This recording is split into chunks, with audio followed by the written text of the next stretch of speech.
Hello, my name is Caitlin Benson. I am currently attending the Palmetto School of Rhode Island, and I'd like to take a minute and just say thank you for the consideration of the Moraccanoil Cultivating Confidence Scholarship. And excuse me if I look down, I just have some notes. To describe a time when I tapped into my confidence in my life and the result.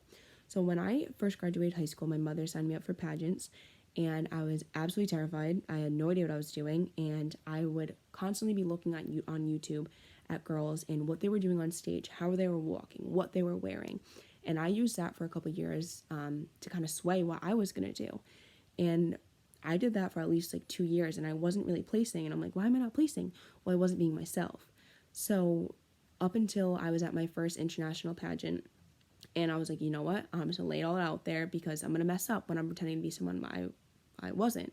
And that's how it was going. So I was 100% myself. And it took one judge. And, after my private interview that I had with the judging panel, he was like, it is so refreshing to see someone be 100% authentically themselves.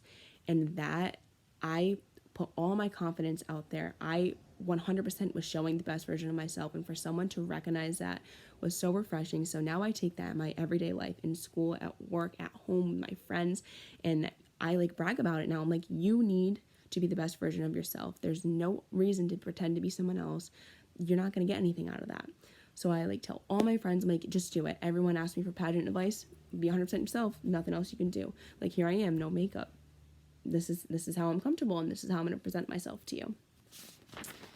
Next, as I advance in my studies, how will I help champion confidence in other men and women?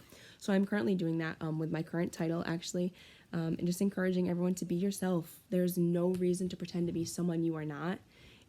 You're going to be playing a role, essentially. And in my studies, I hope to, and in my career, I hope to have that relate to my work. I'm going to give someone, a haircut, but it's going to have my touch on it. And I just hope to encourage the girls in my class. We talk about it all the time. They're like, wow, Caitlin, you're so confident. You're not afraid. I'm like, oh, no, I'm afraid. You just can't see it. Because you have to find other ways to channel that. And in my career especially, I just hope that my future clients will be comfortable with me, and they'll be comfortable with who I am in myself, and that they'll see that and they'll take that and run with it, and then they'll tell their friends.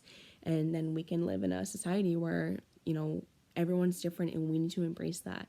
And with the social media, we can't be so focused on what someone looks like. Oh, they're so confident. No, well, they're probably at home crying. You never know. So just be the best version of yourselves is how I'm going to try to portray that to my clients and peers. Thank you.